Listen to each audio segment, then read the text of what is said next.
Cuando empieza esta parashá, esta porción escritural, nos encontramos con que dice Moshe congregó a toda la congregación o comunidad de Israel, y la palabra que aparece acá, Vayaquel, es lo que se traduce como congregó. Y ahí es donde yo quiero guiarlos en este momento para hacer un acto que me parece interesante hacer. Una pregunta que tengo y que seguramente debe ser la pregunta de mucha gente en el mundo hoy, como lo ha sido creo que siempre, es: ¿cuál es la verdadera iglesia? Pregunta que la vamos a responder todos aquí. Pregunta que se debe hacer gente de tu mundo. Hablo de tus parientes o vecinos o amigos, compañeros de trabajo, compañeros de estudio, gente ocasional que en un momento descubre que manejas lo espiritual, y siempre alguien te va a decir cuál es la verdadera iglesia. Entonces nos vamos a meter desde este pasaje que momentos antes de empezar esta semana nos hizo estar convencidos que toda la semana que se ha ido, a partir de este mismo momento en ustedes le ha dejado el poder de hacer que todo lo que hagan sea prosperado. Amén. Ustedes tienen que aprender a ser gente exitosa. Y ser exitoso es saberle encontrar a todo la salida correcta. Y solo la instrucción divina es la que tiene los códigos lumínicos para que uno pueda adquirir ese éxito verdadero. Pero hoy no quiero hablar de éxito, quiero hablar de una vasija, un diseño cósmico, que es lo que permite que uno se entrene al estar dentro de esa vasija y desde allí salga como una vasija lumínica a transformar las zonas de tinieblas, que sería ese mundo fáctico o mundo de la fisicalidad. ¿Cuál es la iglesia verdadera? Para allá, Vayaquel nos enseña cuál es. Vayaquel se traduce como y congregó. ¿Está ahí en su Biblia? Sí. ¿Dice y congregó en todas o algo parecido? Sí. Ok. Vayaquel se ha traducido con esta expresión, y congregó. Ahora bien, veamos un poquito este detalle. Esto es lo que la parashá nos va a estar enseñando. Cajal es el verbo que significa congregar. ¿Sí? Es un verbo, ¿sí? Cajal es un verbo que justamente significa congregar, también significa reunir, como allí se los he escrito. ¿Está claro ahí? Bien, como todo verbo da origen a un sustantivo, y ese sustantivo es el que va a aparecer aquí. Pero antes que aparezca, hijo, ¿ven las tres letras de Cajal? ¿Sí? La Kaf, que es justo la letra de Adar, perdón, la Kuf, no es la Kaf, esa es la Kuf. La Kuf, la Hei y la Lamet, ¿sí? Cajal es el verbo congregar. El verbo reunir, congregar, Cajal, da origen a un sustantivo. Miremoslo, por favor. Las mismas letras, pero se agrega una Hei, ¿la ven? Dice Keilah. Keilah dice abajo. En vez de Cajal, Keilah. K de kilo, E de Elena, H de Horacio, I de Ignacio, L de Luisa y A de Anita. ¿Sí? Keilah. Diga fuerte Keilah. Keilah. ¿Qué significa Keilah? Es la pregunta. Significa asamblea, para los que no lo logran ver, congregación. Eso significa justamente Keilah. ¿Está bien? Asamblea, congregación. Es un sustantivo que viene de Cajal. Está aquí. Y en toda la escritura vamos a notar esto. Toda la escritura vamos a notar que la palabra hebrea, que es Keilah, se traduce como congregación. Entonces, si Keilah significa congregación, vamos a mirar este detalle, que hasta ahí nomás, hijo. Ahí tienen dos Biblias, digamos, sí, para que lo entiendan los nuevos, dos escrituras sagradas, ¿sí? Y una está en hebreo, sería la que a mi mano derecha, ¿no? La derecha de su pantalla, ¿está bien? Y la otra, que ven, es lo mismo, pero está en griego, a la izquierda de su pantalla. Rápido lo cuento. Allá por el siglo IV, un famoso rey en Egipto, Ptolomeo, su nombre, descendiente o legado del famoso imperio de Alejandro Magno, había sido uno de los generales de él, ha fundado una gran biblioteca que lamentablemente después va a ser quemada por los musulmanes, pero es la biblioteca de Alejandría, ¿sí? La biblioteca que conjugó y tuvo dentro de ella todo el conocimiento de la antigüedad. Les doy un dato: si no se hubiese quemado esa biblioteca, nosotros hoy no estamos en el avance tecnológico que hoy tenemos. Estaríamos 200 años más adelantados en lo científico y tecnológico.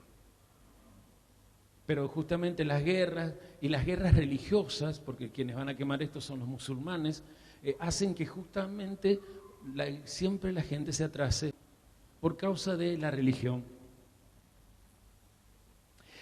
Este rey quería que en su biblioteca estuviera todo el conocimiento.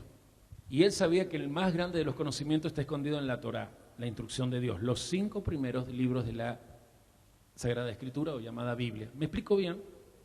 Pero él sabía también que ya a esa altura ya había muchos otros libros que lograban explicar ese conocimiento y se formaba lo que el cristianismo en sus dogmas le llama Antiguo Testamento. No es correcto porque nadie se murió ni nos dejó nada, sino que se llama Tanaj. Es el conjunto de todos los libros que conforman eso que los cristianos llaman Antiguo Testamento y que justamente explican los secretos de la ciencia que está en la Torá. Él lo quería tener, la biblioteca ya tenía todo el conocimiento del mundo acumulado, necesitaba eso, pero todo estaba escrito en griego, el idioma que se hablaba en casi todas las naciones. Y resulta que la Tanaj, ¿en qué idioma estaba escrito? A todos les pregunté y ayúdenme. Hebreo. Estaba en hebreo, por lo tanto había que traducirlo y se hizo. Mandó a pedir al sumo sacerdote en turno la presencia de 70 perfectos y especialistas en traducción, o sea, 70 escribas, y vinieron, los encerró en 70 habitaciones por 70 días y no dejó que se contactaran. Esa es la historia, ustedes lo conocen. La cosa que al terminar los 70 días, cada uno de ellos salió con lo que había traducido primero de los 5 primeros libros de la Torá, más tarde se va a dar lo otro, y lo había traducido al griego. ¿Y cuál es el milagro? Que los 70 habían traducido de la misma forma los 5 primeros libros de nuestra bendita Sagrada Escritura. Por eso se llama a esa traducción al griego, la primera vez que se traduce la escritura a otro idioma, a esa traducción se le llama Septuaginta. ¿Cómo se le llama? Que es una palabra griega que si la traducimos significa la traducción de los 70. Fue la primera vez, lo dije, ¿no?, que la escritura del hebreo fue traducida a otro idioma que no era el idioma sagrado. Entonces, en hebreo, la palabra congregación, ¿cómo estaba escrita? Keilah. Keilah, gracias. ¿Estaba escrita? Keilah. Keilah. Miren cómo se tradujo al griego. Eclesia. En griego, Keilah, que significaba, al español, por favor. Congregación. Congregación, se tradujo al griego. Todos lo Eclesia. leen. Eclesia. Eclesia. ¿Cómo se tradujo? Eclesía. ¿Y qué significa el español? Congregación. Muy bien. ¿Es obvio, sí o no? Sí. O sea, si Keilah significa congregación, traducido al griego, eclesia, ¿qué significa? Perfecto. Esto es lo que pasó. Pero mire, en toda la escritura griega, Keilah era la forma de decir congregación aplicada a Israel. Y eso es lo que quiero que miremos. Por favor, vamos a mirar unos pasajes acá y los vamos a ir luego viendo. Israel es la Keilah de Yahvé. Yo les voy a leer primero, segundo de Samuel 7, 23 y 24. Estamos contestando la pregunta, ¿cuál es o cómo se llama la verdadera iglesia? ¿Cuál es la verdadera iglesia? Segundo libro de Samuel, capítulo 7, 23, 24. Esto lo dice un profeta, justamente, y lo escribe él, y vamos a mirarlo bien. Es una pregunta. ¿Y qué pueblo puede compararse a Israel, nación tan singular? ¿De qué nación habla? Israel. Tú los liberaste para hacerlo tu pueblo. Le diste un nombre y en su favor hiciste grandes y terribles proezas porque lo amas. ¿A qué pueblo? Israel. Tú lo liberaste de Egipto y de otros pueblos y de sus dioses. Tú hiciste de Israel, ¿de quién? Israel. Tu propio pueblo, tú lo hiciste tuyo para siempre. ¿Para cuándo? Para siempre. Tú, Señor, eres su Dios. Entonces vamos a mirar estos ejemplos. ¿Alguien encontró Josué 8:35? Léamelo, por favor. ¿Quién va a leer Nehemías 5:13? Rapidísimo. Aquí la maestra. Y luego alguien que, por favor, un varón, si es posible, Salmo 89:5. Todos vamos a escuchar Josué 8:35. No hubo palabra alguna de todo cuanto mandó Moisés, que Josué no hiciese leer delante de toda la congregación de Israel y de las mujeres, de los niños y de los extranjeros que moraban entre ellos. Muy bien. Además, sacudí mi vestido y dije, Así sacuda Dios de su casa y de su trabajo a todo hombre que no cumpliere esto, y así sea sacudido y vacío. Y respondió toda la congregación, amén, y alabaron a Yahvé, y el pueblo hizo conforme a esto. Es una congregación que es un pueblo, ¿verdad? ¿Cómo se dirá en hebreo esa palabra? Keilah. Y si esa congregación es un pueblo, según lo que yo leí, ¿cómo se llama ese pueblo? Israel. Ok, vamos bien. Vamos a otro ejemplo más, Salmo 89:5. Los cielos, Señor, celebran tus maravillas y tu fidelidad la asamblea de los santos. Ahí dice asamblea. Pero recuerden que para decir asamblea, ¿cómo se decía también en hebreo? Keilah. ¿Y de qué asamblea habla? Israel. De Israel. ¿Estamos todos convencidos? O sea, que eso que se tradujo del hebreo al griego y la palabra Keilah, que es congregación o asamblea o comunidad también, se tradujo al griego en eclesía. Cuando la palabra eclesía aparecía y se traduce a cualquier otro idioma, por ejemplo, al nuestro, al idioma español, ¿cómo se tiene que traducir? Congregación. ¿Cómo se debe traducir al español la palabra eclesía? Congregación. Vamos juntos, a llegar a esto. Un dato curioso. Resulta que en el Nuevo Testamento, usted sabe que es la forma incorrecta de llamar en el dogma cristiano a lo que es Mateo, Marco, Lucas, Juan, Hechos, y así por los 27 libros que hay hasta llegar a Apocalipsis, ¿verdad? Nuevo Testamento. La palabra eclesía, que traducida al español, ¿cómo es que hay que traducirla? Congregación. Y se refiere al hebreo Keilah, que traducido es congregación. ¿Y a qué pueblo se refiere? Israel. Aparece 118 veces. Pero hay una curiosidad. Vamos a ir a este pasaje, por favor. Todos lo buscamos y lo va a leer, ahora sí Franco, para poner el equilibrio al tema viril. Hechos 7:38. Hechos 7:38. Mientras él lo va a leer, pregunto a todos, ¿cuántas veces aparece la palabra eclesía en el Nuevo Testamento? La palabra Keilah, voy aclarando, no es que aparezca solo 3 veces. Hola, mírenme por favor. Yo puse el libro de Josué, el libro de Nehemías y la cita de Salmos solo como un ejemplo. ¿Me explico? Pero todas las veces que usted vea la palabra congregación, en lo que los cristianos llaman Antiguo Testamento, la palabra que se ha traducido a nuestro español como congregación o asamblea o aún la palabra comunidad, es la palabra Keilah. Es la palabra Keilah. Pero miren lo que vamos a mirar aquí en Hechos 7:38. Este mismo Moisés estuvo en la asamblea en el desierto, con el ángel que le habló en el monte Sinaí y con nuestros antepasados. Fue también él quien recibió palabras de vida para comunicárnoslas a nosotros. ¿Dónde estuvo este Moisés?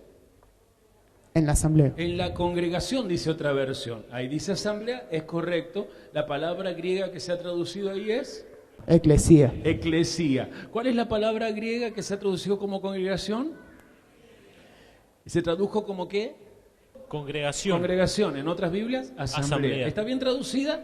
Sí. Pero la palabra eclesía en el Nuevo Testamento aparece ¿cuántas veces? 118 veces. Curiosidad.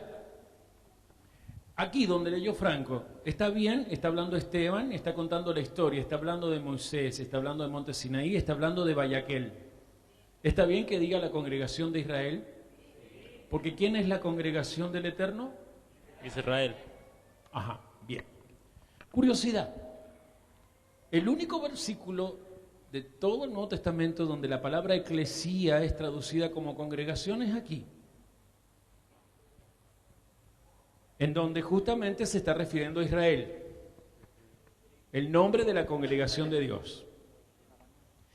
Y los otros 117 versículos de todo el Nuevo Testamento donde sale la palabra eclesía, no dice congregación.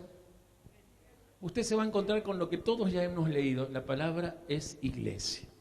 Jesús le dice a Pedro que él, sobre la confesión de Pedro, de que Yeshua es el Mesías, el Hijo del Dios vivo, iba a edificar, nosotros hemos leído ¿cómo? Mi iglesia, pero en griego dice eclesía. O sea que tendría que haber dicho que en realidad él dijo, porque él no hablaba griego, hablaba hebreo, En esta roca edificaré mi Keilah, que se traduce, Congregación. no, es iglesia. Pero ¿se acuerdan cuando yo le enseñé que toda traducción es una traición? Los traductores cuando traducen con paradigmas religiosos. ¿Por qué la Septuaginta sí era verdadera? Porque los que tradujeron eran escribas hebreos. ¿Con qué mentalidad tradujeron? Hebreo. A todos pregunté, ¿qué es correcto? ¿Con qué mentalidad? Hebreo. O sea que su cosmovisión era según la cosmovisión de Yahvé, ¿sí o no? A todos pregunté. Sí. O sea que la Septuaginta quedó bien traducida. Sí. Estaba en griego, pero era fiel al original. Por eso el milagro es que cuando salieron después de 70 días, de los 70 habitaciones, todas las traducciones coincidían en todo, en cada letra, en cada puntuación. ¿Se entiende? Pero cuando, con el correr del tiempo, la Septuaginta se tradujo al latín, que se llama Vulgata, y después desde ahí se tradujo a los distintos idiomas, por ejemplo el español, los traductores ya no eran de Israel. ¿O sí? Pertenecían a una religión.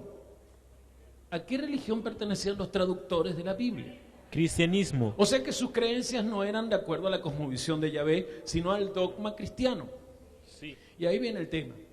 En el dogma cristiano hay una teología que no la voy a explicar. Si usted se interesa en profundizar, yo lo tengo escrito en mi blog. Es una de las bitácoras más visitadas por las naciones. Y yo le mando el enlace y usted lo estudia. Se llama la teología del reemplazo. ¿En qué consiste la teología del reemplazo? En este engaño. Como Israel mató a Jesús y no creyeron que Jesús era el Mesías prometido, esa Israel física, representado en los judíos, porque recuerden que las otras 10 tribus ya estaban perdidas, la casa de Efraín está perdida, la casa de Judá estaba allí, Jesús nace en la casa de Judá, ¿sí? Esa Israel fue desechada. Quiero saber si hasta ahí va siguiendo la idea. Entonces, este es el dogma. Entonces Dios, a través de Jesús, desde su costado, hizo nacer una nueva Israel, la Israel espiritual, que se llama iglesia. Y aquí es donde yo quiero cerrar y necesito que nos concentremos. ¿Cuál es la verdadera iglesia? Era la pregunta de... ¿Cuál es la verdadera iglesia? No existe la verdadera iglesia porque Dios no tiene iglesia en la tierra. La palabra iglesia es una transliteración de una palabra extranjera que se llama griego y es eclesía. No sé si me explico. Pero muy tramposamente a esa palabra griega, en un lugar llamado Roma, en el siglo IV, en el siglo V y de ahí hasta todos los siglos hasta llegar al XXI, se la ha usado como que es el nombre de la nueva Israel, la Israel que reemplazó a la Israel herética, la Israel apóstata, la Israel mala. ¿Alguno está sacando conclusiones de ese tipo de dogma? ¿Alguno llega a sacar conclusiones de eso?